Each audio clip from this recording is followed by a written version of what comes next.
सर्वमंगलमांगल्ये शिवे सर्वार्थ साधिके शरण्ये त्र्यंबके गौरी नारायणी नमोस्तुते। नमस्कार, मी गायत्री ज्ञानगंगा अध्यात्म व संस्कृती या आमच्या युट्यूब चॅनलमध्ये आपले स्वागत आहे।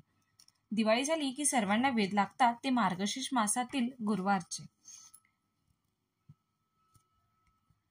लक्ष्मीची कृपा आपल्याला लाभावी, तिने आपल्या घरी सतत वास करावा, आपला संसार सुखासमाधानाने चालावा म्हणून अनेक भाविक श्री लक्ष्मी देवीचे व्रत करतात। त्यांना उत्तम फल देखील मिळते। तर हे व्रत कोणी करावे, कसे करावे, पूजा कशी करावी, पहिला गुरुवार कधी येतोय, उद्यापन कधी करावे असे प्रश्न बऱ्याच बहिणींना पडतात।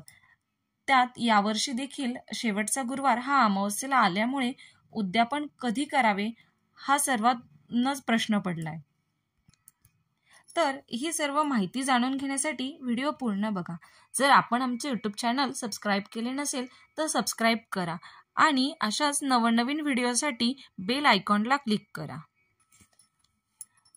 या व्रताची सुरुवात मार्गशीर्ष मासातील पहिल्या गुरुवारी करून शेवटच्या गुरुवारी उद्यापन करावे।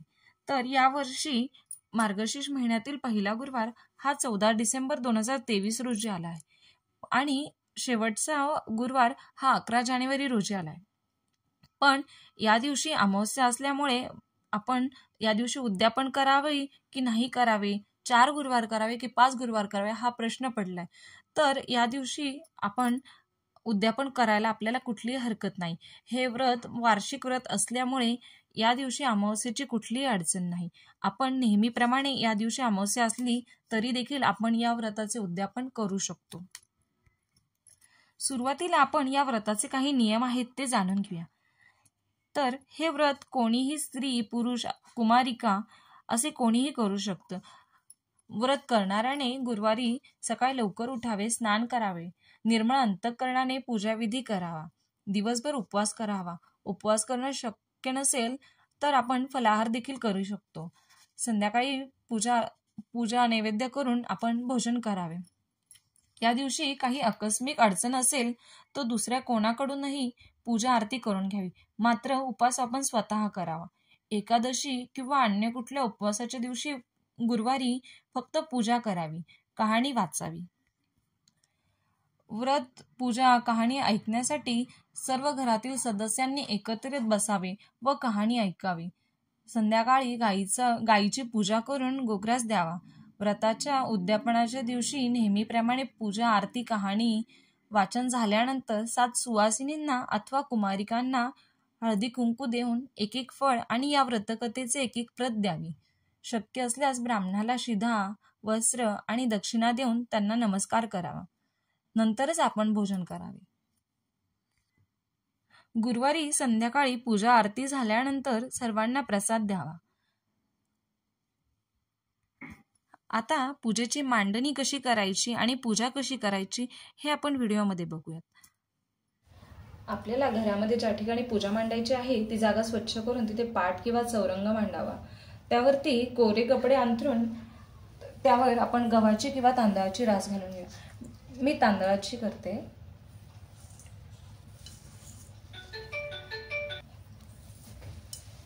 आपल्याला जर अष्टदल येत असेल तर आपण तेही काढू शकतो। यावरती आपण हळदी कुंकू आणि स्वस्तिक काढून घेऊ। अष्टदल हे लक्ष्मीला फार प्रिय आहे।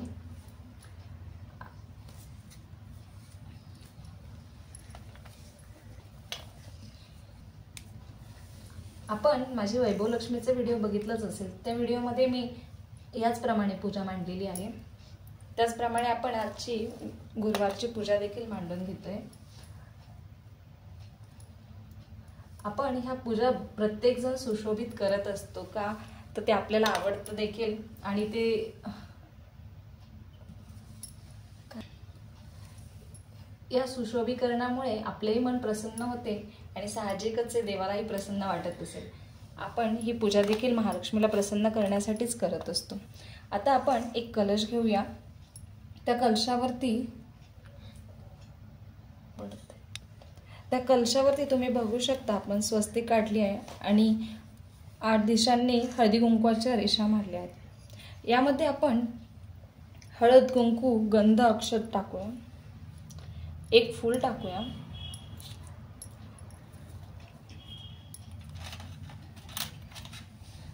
रुपया आणि सुपारी टाकूया. तो या ठिकाणी आपण स्थापन करून घेऊया.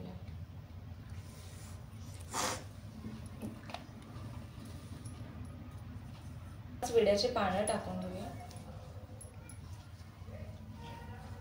आपल्याकडे विड्याचे पानं नसतील तर आपण आंब्याचा दगडाही घेऊ शकतो.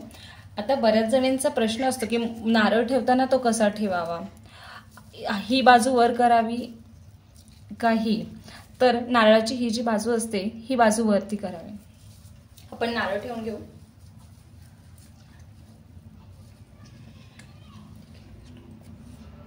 सुरुवातीला आपण पूजा मांडून घेणार आहोत आणि नंतर आपण पूजा करणार. तर तुम्ही बघू शकता या ठिकाणी आपण श्रीयंत्र ठेवलेलं आहे. एका चौरंगावरती आपण श्रीयंत्र ठेवले. त्या शेजारी गणपती, विड्याच्या पानावरती गणपती ठेवला. विड्याचं पान ठेवताना या पद्धतीने ठेवावं. बरेच जण विड्याचं पान ठेवताना ते उलटं ठेवतात.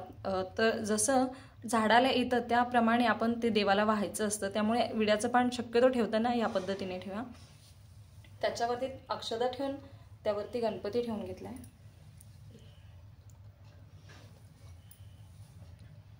बरेच जण शंख ठेवताना देखील कन्फ्यूज असतात की शंख कुठल्या बाजूला ठेवा. तर जी आपण बसतो आपल्या उजव्या बाजूला शंख ठेवावा. त्यानंतर विडा मांडलाय, गुळ, खोबरं, खारीक, हळकुंड, एक फळ ठेवलंय आणि घंटी देखील आपल्या डाव्या बाजूला मांडावी. पूजेसाठी दिवा घेतलेला आहे. पूजेच्या पूर्वी आपल्याला संकल्प करणं आवश्यक आहे. त्यासाठी आपण हातावरती 2 पळ्या पाणी घेऊन त्यामध्ये गंध, अक्षत, फूल टाकून आपल्या घरातील सर्वांच्या नावाचा उच्चार करून, आपल्या गोत्राचा उच्चार करून आपल्या घरामध्ये सुख, समृद्धी, संतती, चांगले आरोग्य, ऐश्वर्य लाभो अशी देवाला प्रार्थना करून आपण किती गुरुवार हे व्रत करणार आहोत याचा उच्चार करून संकल्प पूर्ण करावा. हातावरती परत पाणी सोडून आपण पूजेला सुरुवात करून घेऊया. आपला संकल्प झालेला आहे. आपण आता पूजेची सुरुवात करूया. पूजेची सुरुवात करताना आपण सुरुवातीला दिव्याची पूजा करून घेऊया. शुभं करोति कल्याणं आरोग्यं धनसंपदा शत्रुबुद्धी विनाशाय दीपक ज्योती नमोस्तुते. दिव्याची पूजा करून झाली. आपण दिव्याला एक फूल वाहूया. त्याचबरोबर एक सूर्यनारायणाचं स्मरण करून एक सूर्याला देखील फूल वाहूया.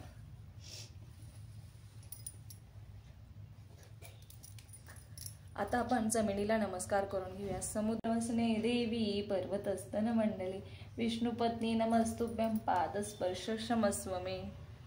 आता आपण शंखाची पूजा करून घेऊ. शंखाला शक्यतो गंधच लावावा, हळदी कुंकू वाहू नये. आणि फुले वाहताना पांढरे फूल वाहावे. आता आपण घंटीची पूजा करून घेऊ.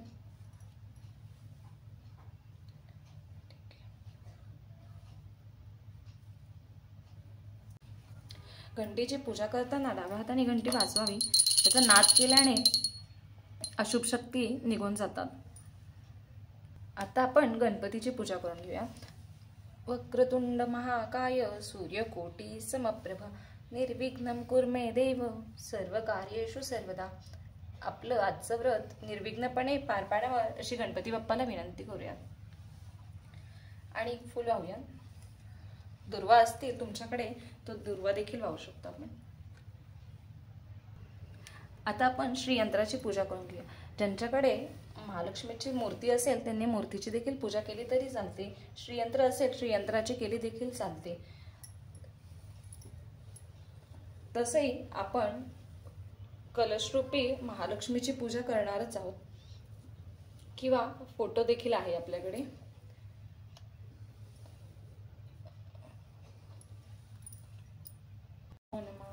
आता आपण फूल वाहून घेऊया.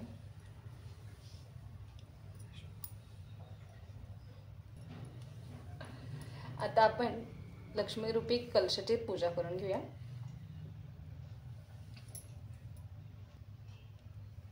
आता कलशाची पूजा करून घेऊया. नारळाला हळदी कुंकू लावून घेऊ. महालक्ष्मीचे विद्महे विष्णुपत्नीचे धीमहि तन्नो लक्ष्मी प्रचोदयात. बऱ्याच जणींकडे नारळाला लावण्यासाठी मुखवटा असतो देवीचा. तो असेल तर त्याची देखील पूजा करू शकता। आपण कलशाला कुंकवाची बोटे तर लावलेली आहेतच। आपली अशा पद्धतीने मार्गशीर्ष महिन्यातल्या गुरुवारची पूजा मांडून झालेली आहे आणि पूजा करून देखील झालेली आहे। आता आपण आपली मार्गशीर्ष महिन्यातल्या गुरुवारची पूजा मांडून पूजा करून झालेली आहे। आपण देवीला आपल्या घरामध्ये सुख समृद्धी, भरभराट, आरोग्य यासाठी प्रार्थना करावी। आपण आपल्याला जर श्रीसूक्त येत असेल तर आपण श्रीसूक्त देखील म्हणू शकतो। संध्याकाळी नैवेद्याला खीरपुरीचा नैवेद्य करावा। आजूबाजूच्या महिलांना हळदी कुंकवासाठी बोलवावं, कहाणी वाचावी, महालक्ष्मी महात्म्य वाचावं आणि देवीला आपल्या आरोग्यासाठी, ऐश्वर्यासाठी, आपल्या घरी देवीचा वास राहावा अशी देवीला प्रार्थना करावी। आपण मनोभावी केलेली पूजा ही देवीला नेहमीच पावते आणि देवीची कृपा आपल्यावरती सदैव राहते। या दिवशी आपण नैवेद्यासाठी खीर पुरी ही आवर्जून करावी। अशा पद्धतीने आपण व्रत करून संध्याकाळी नैवेद्य आरती करून आपल्या पूजेची सांगता करावी। व्हिडिओ आवडल्यास लाईक करा, शेअर करा, सबस्क्राईब करा। धन्यवाद।